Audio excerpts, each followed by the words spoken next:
आज के इस एनालिसिस में हम संगम काल के बारे में डिस्कस करेंगे। यदि आप इस एनालिसिस के अंत तक बने रहेंगे तो इस एनालिसिस के थ्रू आउट आपको क्या क्या सीखने को मिलेगा। इसके थ्रू आउट आप एनसीईआरटी की बुक के पढ़ने के तरीके को सीख सकते हैं। एनसीईआरटी की बुक के भीतर जो चैप्टर्स जो टॉपिक्स दिए गए हैं, किस चैप्टर पे किस टॉपिक्स पे आपको ज्यादा फोकस करना है, किस पे कम फोकस करना है, यानी आप अपने टाइम को स्मार्ट तरीके से कैसे यूटिलाइज करें, ये अप्रोच भी आपको सीखने को मिलेगा।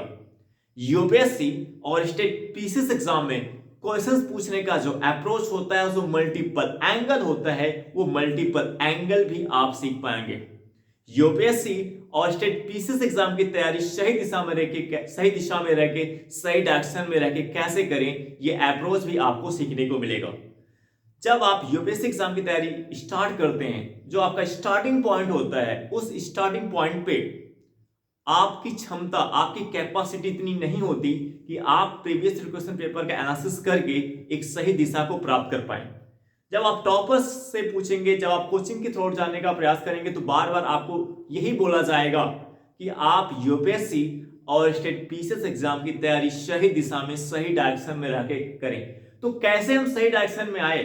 अभी तो जो हमने तो तैयारी शुरू कर दी, ना तो हमारा कॉन्सेप्ट क्लियर है, ना तो हमें हमारी तैयारी एनसीईआरटी लेवल पे जीरो है, कॉन्सेप्ट ही नहीं क्लियर है, तो कैसे हम प्रीवियस क्वेश्चन पेपर को एनालाइज कर पाएंगे और कैसे हम उस डायरेक्शन को सीख पाएंगे? जब आप प्रीवियस क्वेश्चन पेपर को एनालाइज ही नहीं कर पाओगे, एनालिसिस ही नहीं कर पाओगे, तो फिर कैसे आप वो सही दिशा, सही डायरेक्शन गेन करोगे? तो ये जो प्रॉब्लम्स आपके सम्मुख आती है जब आप तैयारी शुरू करते हैं, इन समस्याओं का समाधान इस क्लास के थ्रू आपको मिलेगा, यदि आप इस क्लास के अंत तक बने रहेंगे। संगम काल के थ्रू आज की क्लास का जो फोकस पॉइंट है, यानी जिस पे स्टेट पीसीएस एग्जाम में मल्टीपल टाइम क्वेश्चन पूछे गए, यहां पे जितने भी एंगल मैं रख रहा हूं, जितने भी एंगल मैं यहां पे डिस्कस कर रहा हूं, उन सभी एंगल पे स्टेट पीसीएस एग्जाम में मल्टीपल टाइम क्वेश्चन पूछे गए हैं और यूपीएससी एग्जाम में भी क्वेश्चन पूछे गए हैं और स्टेट पीसीएस एग्जाम में मल्टीपल टाइम। यहां पे स्टेट पीसीएस एग्जाम के क्वेश्चंस को डिस्कस करने के पीछे का क्या पर्पस है?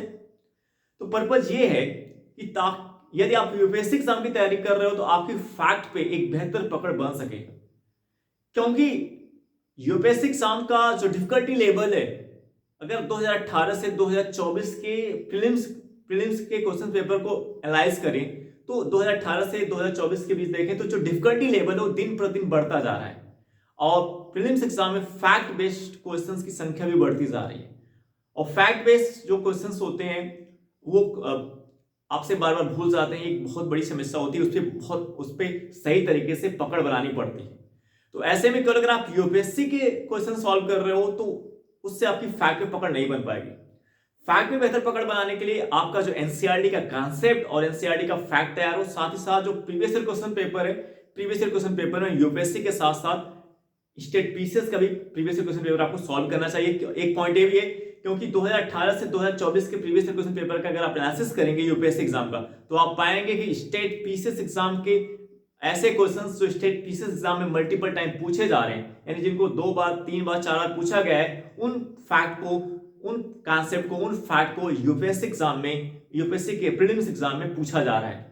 तो यानी स्टेट पीसीएस एग्जाम के जो इंपॉर्टेंट जोन वाले क्वेश्चंस होते हैं, उन क्वेश्चंस के यूपीएससी के एग्जाम में क्वेश्चन बनने की पॉसिबिलिटी ज्यादा होती है। ये मैं 30 वर्षों के प्रीवियस ईयर क्वेश्चन पेपर के एनालिसिस के आधार पर बोल रहा हूं और खास तौर से 2018 से 2024 के बीच जो प्रीवियस ईयर क्वेश्चन पेपर है यूपीएससी का, उसके बेसिस से बोल रहा हूं। और इस टाइम अब क्योंकि यूपीएससी एग्जाम का जो प्रीलिम्स एग्जाम है, आज के समय उसको क्लियर करना काफी डिफिकल्ट हो गया है, क्योंकि आप देखेंगे ऐसे बहुत से जो फर्स्ट रैंकर के टॉपर है, सेकंड रैंकर के टॉपर है, वो अपने 3 अटेम्प्ट में, 4th अटेम्प्ट में वो उनका प्रीलिम्स एग्जाम नहीं क्लियर हुआ, लेकिन अपने 4th अटेम्प्ट या 3rd अटेम्प्ट में जाकर उन्होंने ऑल इंडिया फर्स्ट रैंक प्राप्त की जब उनका प्रीलिम्स एग्जाम क्लियर हो गया। तो इससे क्लियर होता है कि उनका जो उनके मेंस लेवल की तैयारी काफी अच्छी थी, लेकिन प्रीलिम्स एग्जाम वो काफी उनको परेशान कर रहा था। तो ये आपको भी परेशान कर सकता है। इसलिए जो आपका कॉन्सेप्ट है, फैक्ट हो, एनसीईआरटी के लेवल का सही तरीके से तैयार हो और प्रीवियस ईयर क्वेश्चन पेपर जो स्टेट पीसीएस का हो और यूपीएससी का, इन दोनों को आप साथ साथ सॉल्व करिए। इससे आपकी फैक्ट पे बेहतर पकड़ बनेगी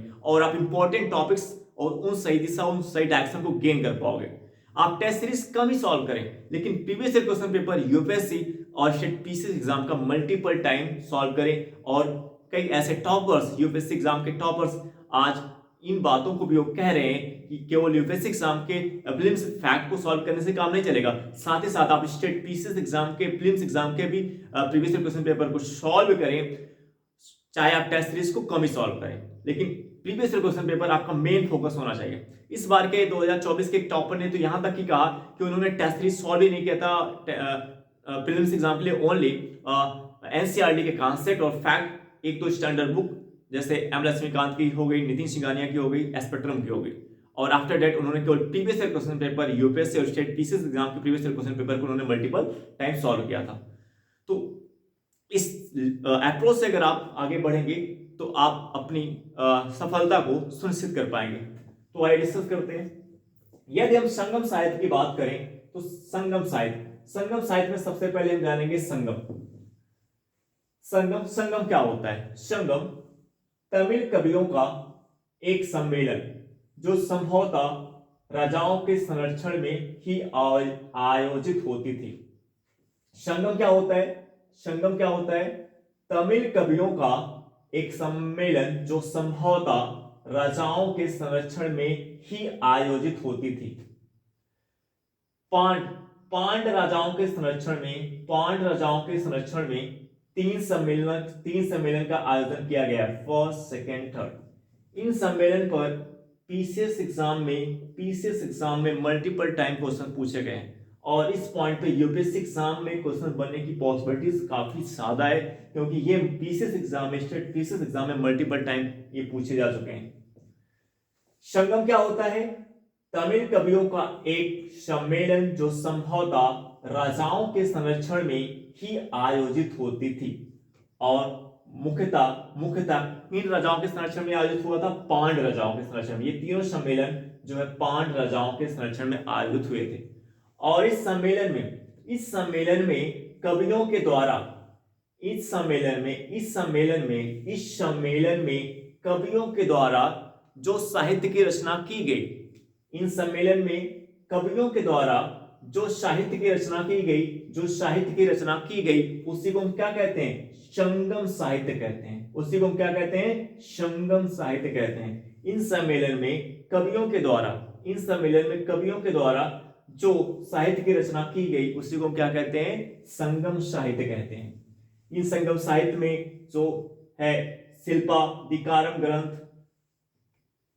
मणिमेखले और कुरल तोलकाप्पियम ग्रंथ, ये सभी ग्रंथ जो संगम साहित्य के अंतर्गत आते हैं, जो क्वेश्चंस बनने के इंपॉर्टेंट एंगल है।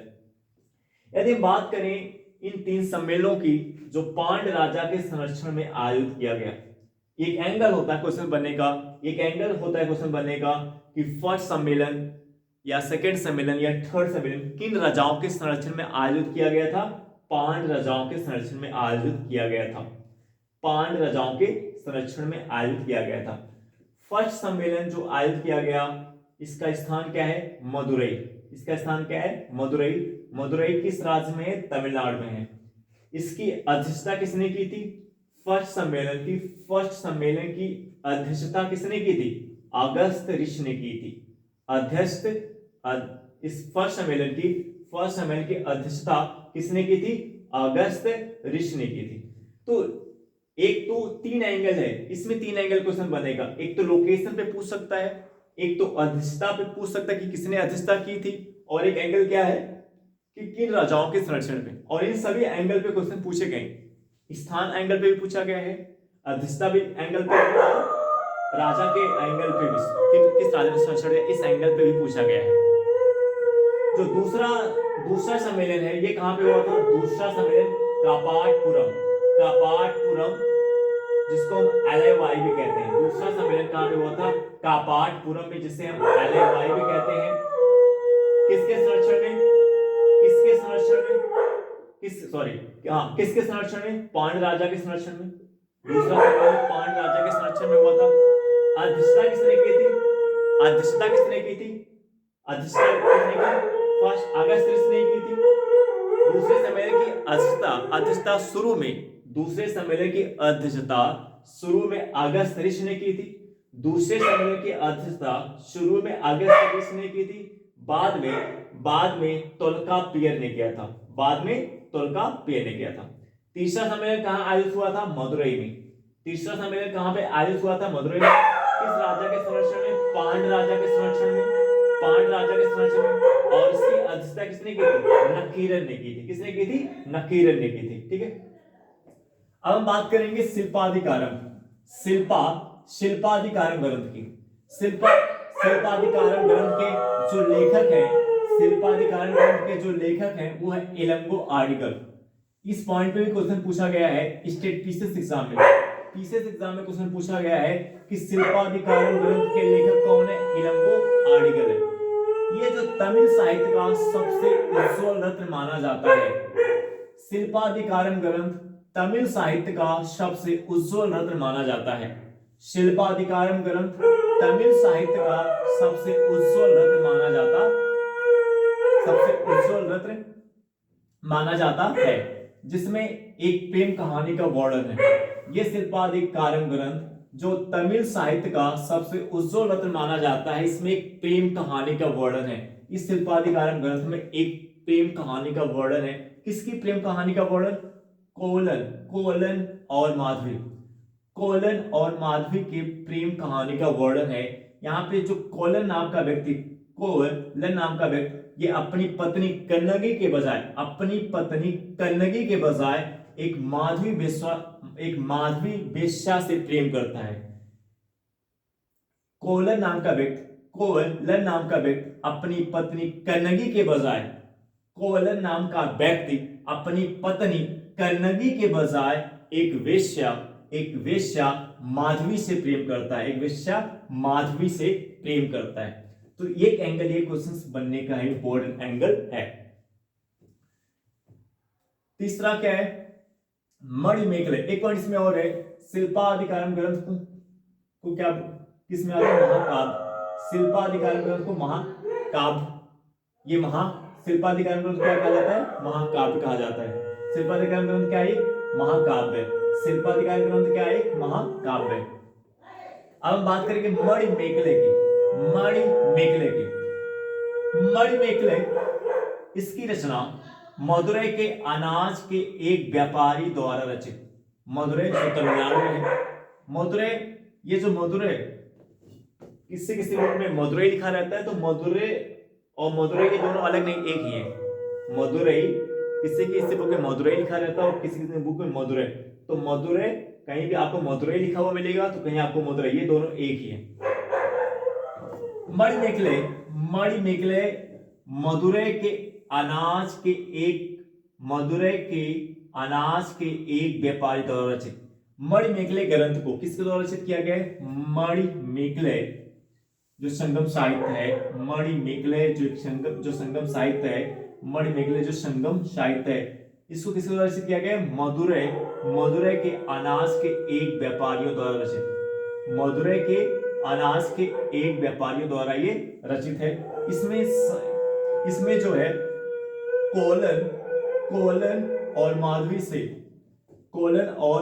माधवी से उत्पन्न बेटी के, इस ग्रंथ में कोलन और माधवी से उत्पन्न बेटी के साहसिक वर्णन के बारे क्या किया गया? साहसिक वर्णन किया गया। इस मणिमेखले ग्रंथ में, मणिमेखले में कोलन और माधवी से उत्पन्न बेटी का साहसिक वर्णन किया गया है। इस मणिमेखले ग्रंथ में कोलन और माधवी से उत्पन्न बेटी का साहसिक वर्णन किया गया है। इसमें मणिमेखले ग्रंथ में किसका साहसिक वर्णन किया गया है? मणिमेखले ग्रंथ में किसका साहसिक वर्णन किया गया है? कोलन और माधवी से उत्पन्न बेटी का। अब नेक्स्ट एक पॉइंट, संगम काल की हम टाइमलाइन की बात करें तो इसकी टाइमलाइन 300 ईसा पूर्व से 300 ईस्वी के बीच।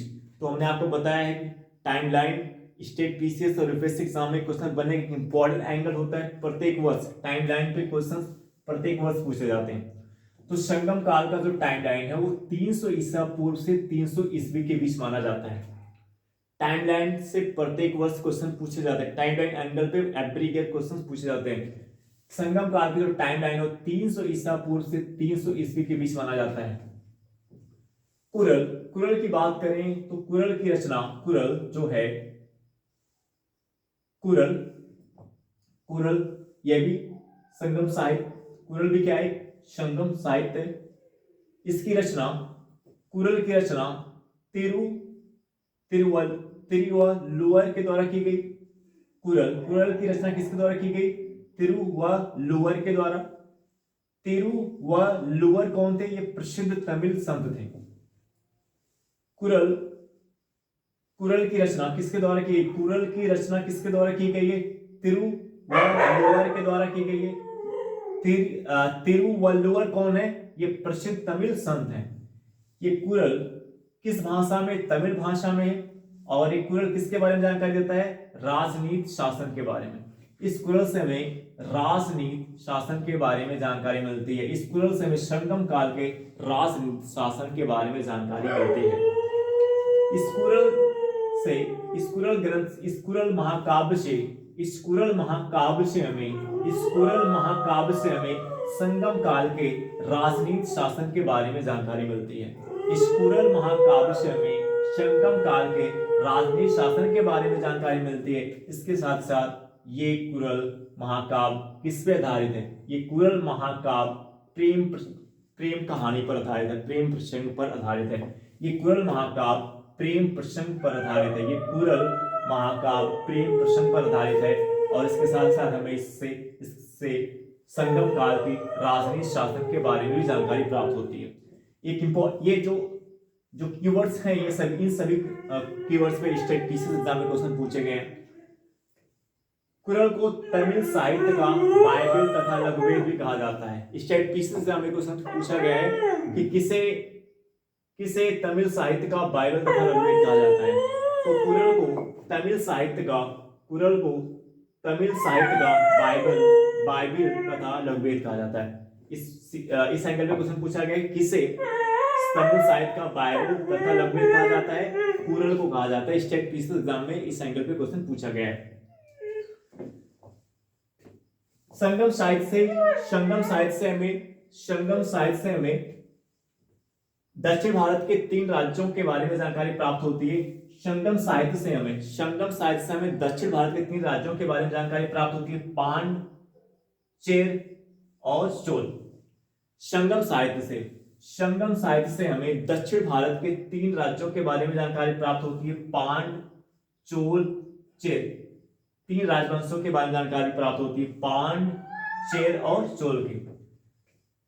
इस पॉइंट पे भी क्वेश्चन पूछा गया है कि संगम साहित्य से हमें किन राज्यों के बारे में जानकारी प्राप्त होती है। संगम साहित्य से हमें दक्षिण भारत के किन राज्यों के बारे में जानकारी प्राप्त होती है। स्टेट पीसीएस एग्जाम में 2, 3 टाइम्स, 4 टाइम्स इस पे क्वेश्चन पूछा गया है कि संगम साहित्य से हमें किन राज्यों के बारे में जानकारी प्राप्त होती है। कि इंपॉर्टेंट एंगल क्वेश्चन बनेगा।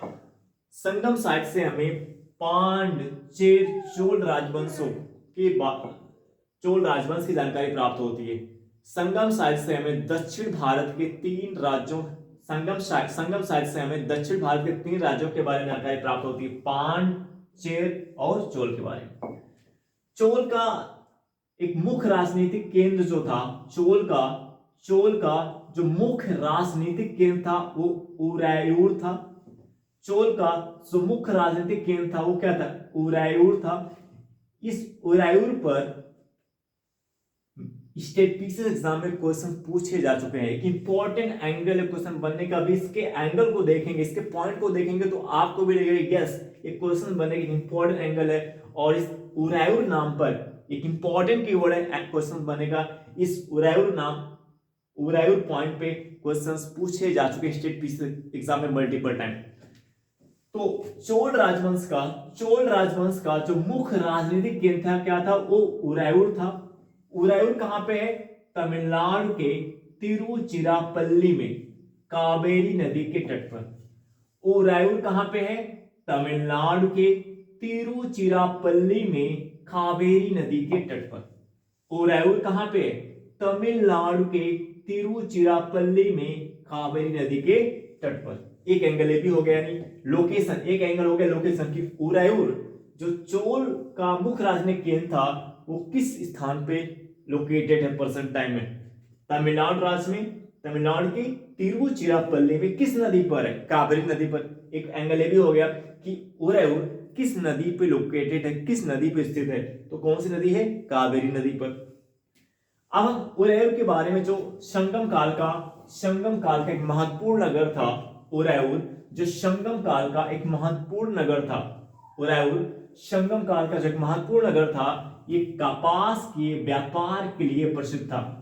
इस एंगल पे क्वेश्चन पूछा गया है कि उरायूर किसके लिए प्रसिद्ध था?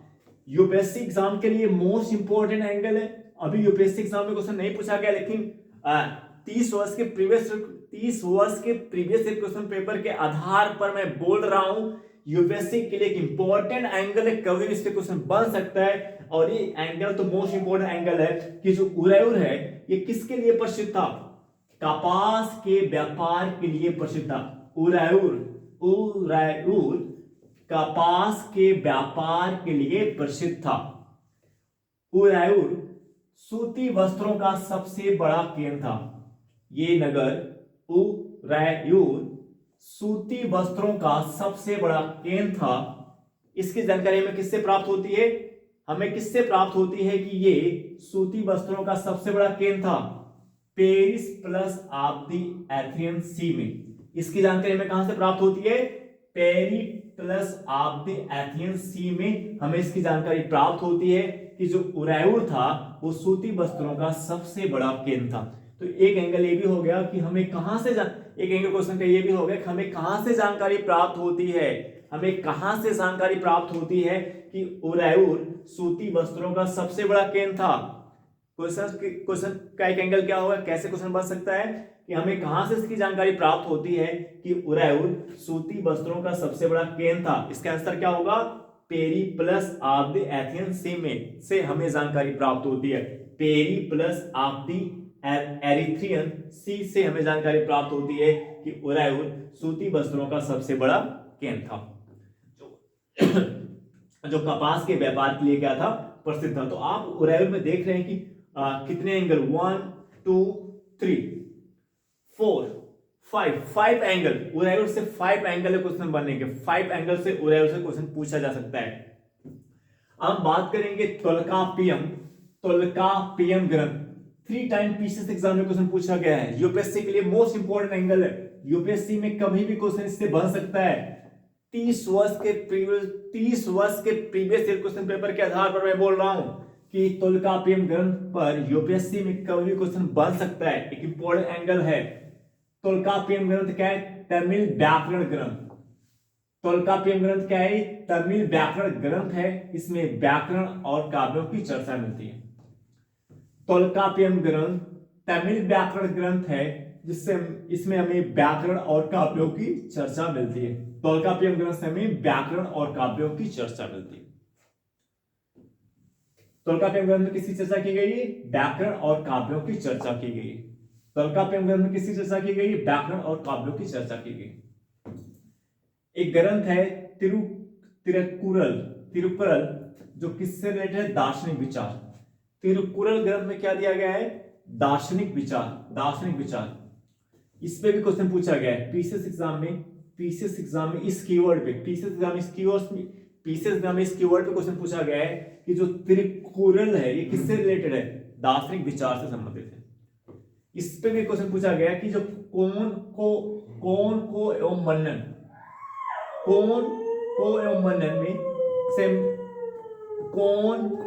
मनन के से संगम साहित्य में हमें किसकी जानकारी प्राप्त होती है? कौन को एवं मनन से संगम साहित्य में हमें किसकी जानकारी प्राप्त होती है? किसके लिए? राजा के लिए। किसके लिए था? कौन को एवं मनन शब्द का प्रयोग किसके लिए किया गया है? कौन को एवं मनन। संगम साहित्य में क्वेश्चन क्या पूछा गया था कि संगम साहित्य में कौन को एवं मनन शब्द का प्रयोग किसके लिए किया गया है? राजा के लिए किया गया है। क्या क्वेश्चन था? ये भी क्वेश्चन पीसीएस एग्जाम में पूछा गया है, स्टेट पीसीएस एग्जाम में, कि कौन एवं कन्नन शब्द में संगम साहित्य में कौन को एवं मनन शब्द किसके लिए प्रयोग किया गया है? राशि के लिए किया गया है। अब ये जितने भी एंगल आपको यहाँ पे देखने को मिल रहे हैं, जितने भी इंपॉर्टेंट कीवर्ड आपको देखने को मिल रहे हैं, तो जब आप एनसीईआरटी की बुक पढ़ेंगे, अब आप मुझसे पूछेंगे कि सर इसमें एक्स्ट्रा हम क्या ऐड कर सकते हैं, आप इसमें एक्स्ट्रा क्या ऐड कर सकते हैं, कहां से दो सोर्स हैं आपको एक्स्ट्रा इसमें ऐड करने का। एक सोर्स आपका होगा एनसीईआरटी, दूसरा होगा टेस्ट सीरीज। इसके आल्सो किसी भी सोर्स से इसमें कुछ ऐड करने की जरूरत नहीं है, दो सोर्स एनसीईआरटी। अब जब आप एनसीईआरटी पढ़ रहे हैं, इससे रिलेटेड जितने भी एंगल मैं यहाँ पे डिस्कस कर रहा हूँ, इससे रिलेटेड कोई एंगल आपको मिल रहा है एनसीईआरटी की बुक में, तो वो ऐड कर लेना है। और आप यदि टेस्ट सीरीज सॉल्व कर रहे हैं, तो टेस्ट सीरीज सॉल्व करते समय इससे रिलेटेड कोई एंगल आपको मिल रहा है, इससे रिलेटेड जो इसमें इंपॉर्टेंट कीवर्ड डिस्कस किए गए, इन इंपॉर्टेंट कीवर्ड के बारे में वहां पे कोई एक्स्ट्रा इन्फॉर्मेशन मिल रही है, तो आप उसको ऐड कर सकते हैं। दो सोर्स से केवल ऐड कर सकते हैं, एक एनसीईआरटी की बुक से और एक टेस्ट सीरीज से। इससे के आल्सो आपको कहीं से किसी सोर्स से ऐड करने की जरूरत नहीं है। अगर आपको एग्जाम को क्लियर करना है, अगर आप एग्जाम में सफलता प्राप्त करना चाहते हैं, तो दो सोर्स से केवल ऐड करिएगा। एक किस सोर्स से, एक तो आपका जो एक तो जो आपका एनसीईआरटी की बुक जो आप पढ़ेंगे, एनसीईआरटी की बुक से अगर कुछ एक्स्ट्रा सीखने को मिल रहा है तो वहां से। दूसरा सोर्स आपका क्या होगा, टेस्ट सीरीज। टेस्ट सीरीज से अगर कुछ आपको एक्स्ट्रा इस कीवर्ड से, इस टॉपिक से रिलेटेड मिल रहा है तो ऐड करना है। इसके आल्सो किसी सोर्स से ऐड करने की जरूरत नहीं है। आई होप दैट ये एनालिसिस आपको समझ में आया होगा। अब आपसे नेक्स्ट वीडियो मिलेंगे। Okay bye.